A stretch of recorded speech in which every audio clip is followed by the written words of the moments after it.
Halo, Assalamualaikum warahmatullahi wabarakatuh. Selamat datang lagi ya anak-anakku di kelas 2. Masih bersama saya, Pak Anto, Mas Guru 87. Gimana kabarnya anak-anakku? Sehat semuanya kan hari ini? Siap untuk belajar lagi? Oke, siap. Kita mau belajar lagi ya anak-anakku. Masih di pelajaran matematika untuk kelas 2 semester 2. Yuk kita simak bareng-bareng. 1, 2, 3, konsentrasi. Oke, baik anak-anakku, di kesempatan kali ini Pak Guru mau membahas tentang pengukuran berat ya. Ini jadi lanjutan dari pelajaran yang kemarin tentang pengukuran panjang. Jadi kita sekarang belajar tentang pengukuran berat. Pak Guru, aku lupa apa itu pengukuran Pak Guru. Oke, baik. Pak Guru jelaskan lagi ya untuk mengingat-ingat pelajaran yang kemarin. Nah, pengukuran adalah cara untuk menentukan nilai dari sebuah benda. Caranya gimana Pak Guru? Caranya dengan membandingkan benda tersebut dengan sebuah standar satuan ukur ataupun dengan menggunakan alat ukur. Nah, tujuan dari pengukuran berat adalah untuk menentukan nilai berat benda dengan menggunakan alat ukur. Oke, ini contohnya seperti ini anak-anakku. Pak Guru punya apel. Nah, Pak Guru ingin mengetahui berapakah berat apel ini. Maka Pak Guru menggunakan alat yang namanya timbangan. Jadi, apel ini adalah benda yang ditimbang dan timbangan ini adalah alat ukurnya. Tujuannya apa? Tujuannya untuk mengetahui berat apel. Nah, dari gambar ini diketahui bahwa berat apel yang Pak Guru timbang adalah 1 kilo. Ini bisa dilihat dari jarumnya menunjukkan angka 1 kilo. Gambarannya jelas ya anak-anakku bahwa pengukuran berat itu tujuannya untuk mengetahui berat sebuah benda. Oke, kita lanjutkan. Nah, sama seperti pelajaran tentang pengukuran panjang kemarin, di dalam pengukuran berat juga ada yang namanya satuan. Masih ingat kan satuan ya?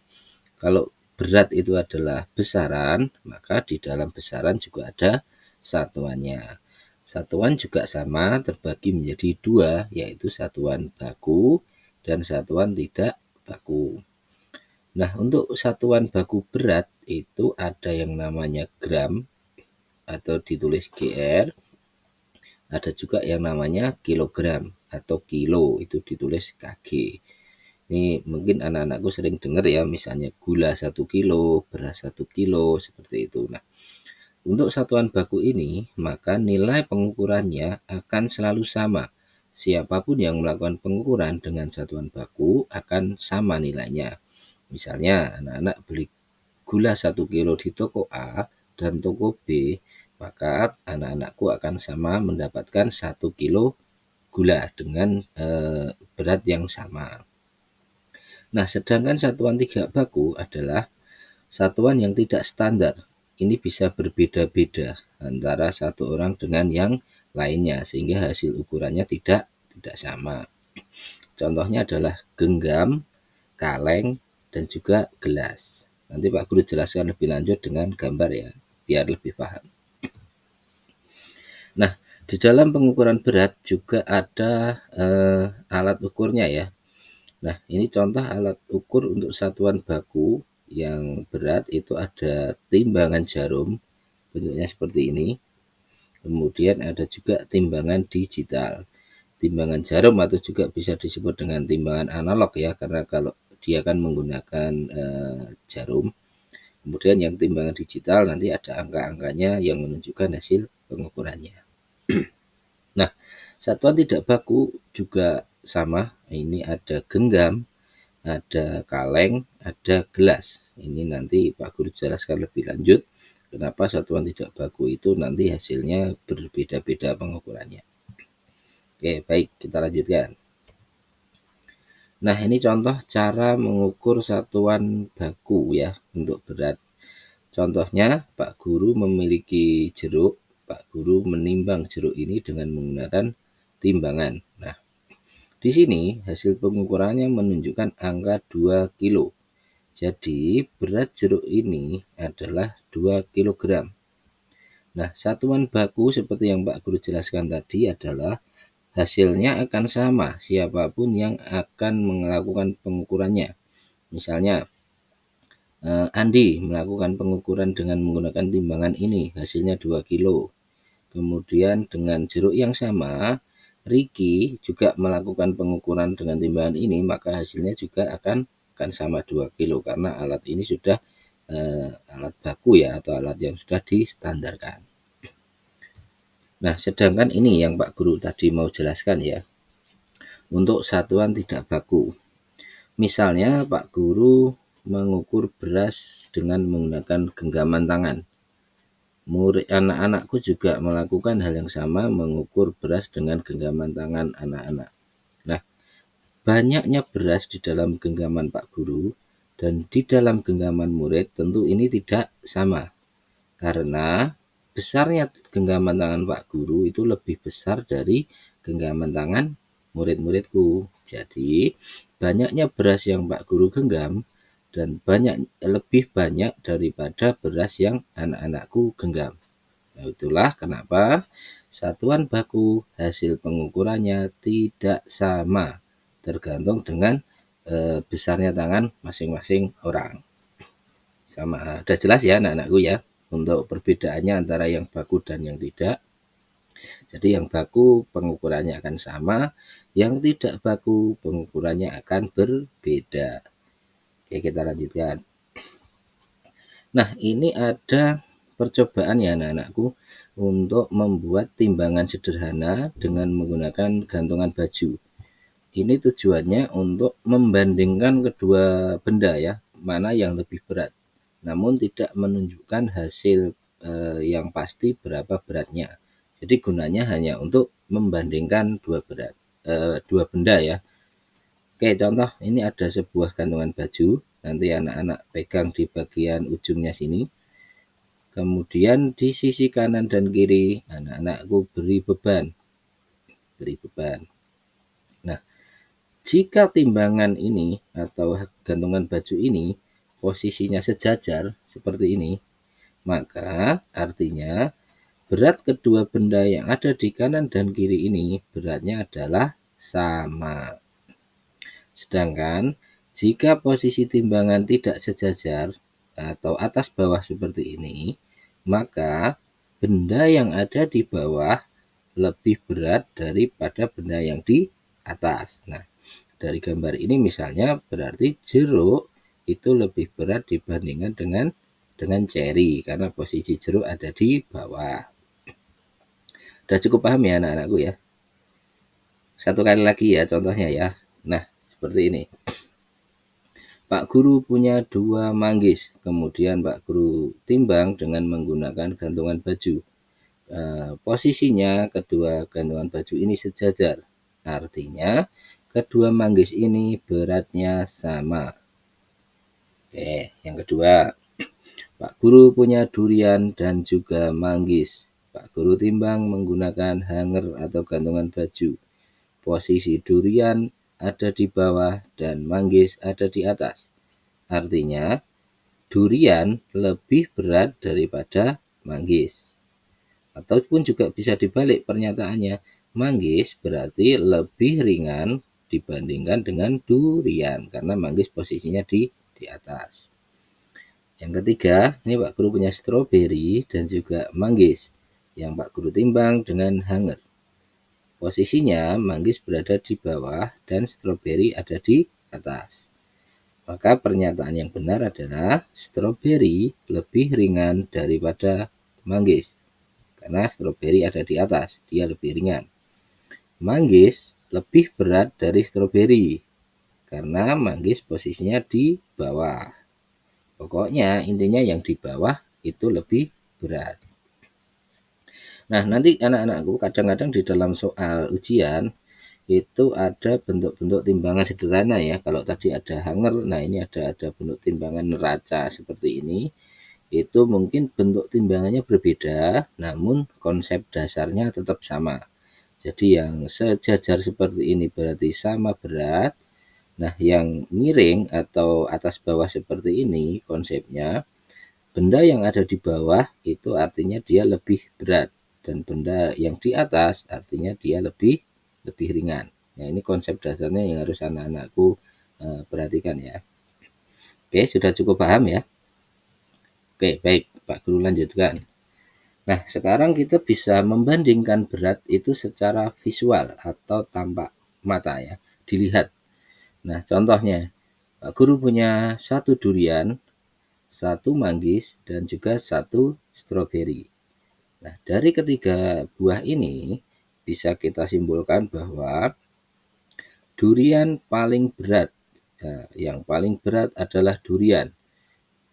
Ini bisa dilihat dari besarnya dan juga dari pengalaman ya, kita kan pernah lihat durian, pernah lihat manggis, pernah lihat stroberi, maka kita bisa membayangkan bahwa durian ini lebih berat atau paling berat dibandingkan ketiga buah benda atau ketiga buah yang ada di sini.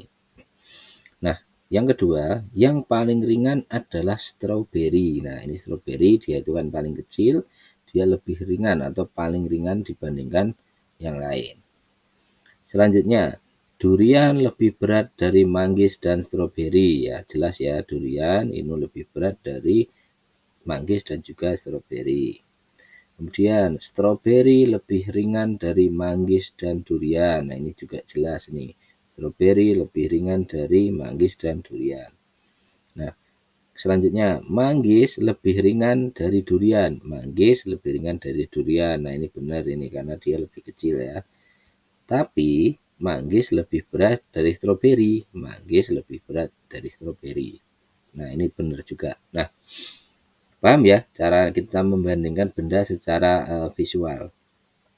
Oke, Pak Guru lanjutkan tentang membandingkan banyaknya sebuah benda melalui visual juga ya. Ini Pak Guru contohkan air. Pak Guru punya 3 tempat air, ada ember, ada gayung, ada gelas. Pernyataannya, ini semuanya pernyataannya benar. Nah, ini yang pertama, yang paling banyak isi air adalah ember. Ya, ini karena dia lebih besar ya, jadi muatnya dia lebih banyak, airnya lebih banyak.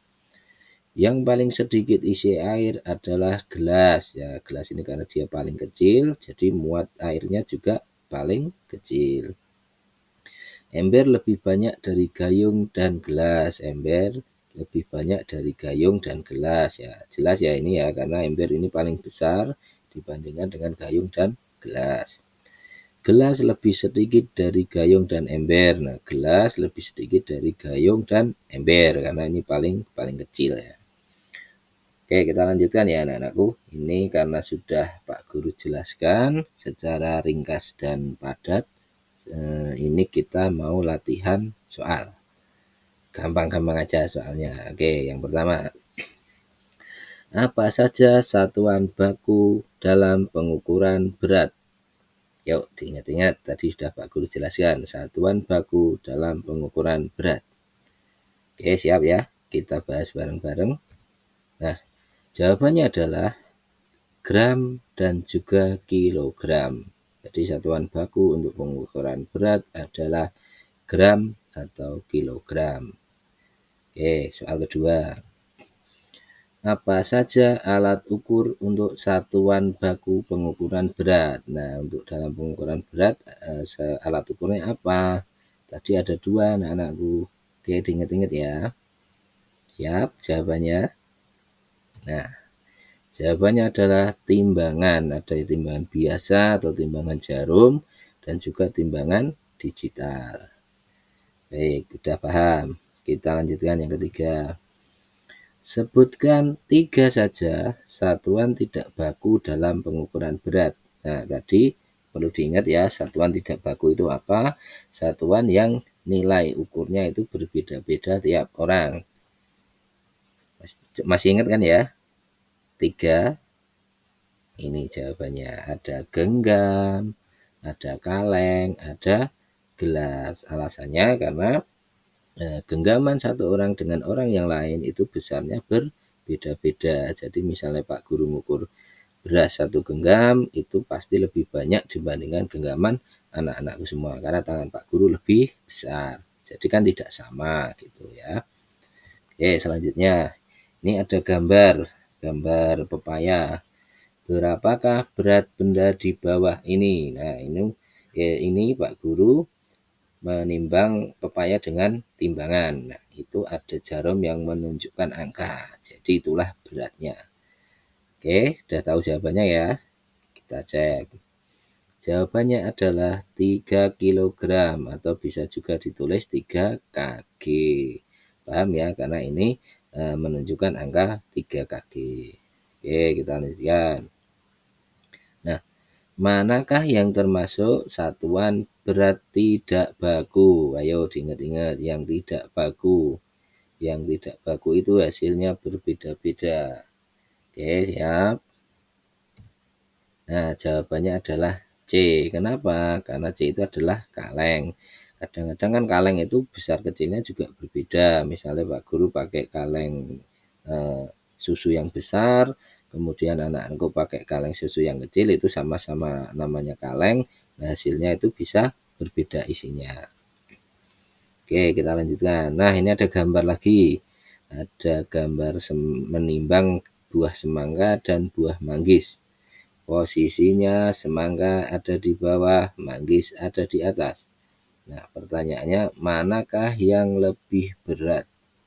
Oke, diingat-ingat tadi konsep dasarnya ya. Untuk timbangan yang di bawah itu yang mana? Jawabannya adalah semangka lebih berat dari manggis karena semangka posisinya ada di bawah. Yang bawah itu lebih berat. Oke, lanjut. Nah, Pak Guru punya 3 buah. Ada semangka, ada mangga, ada rambutan. Udah pernah lihat semuanya ya?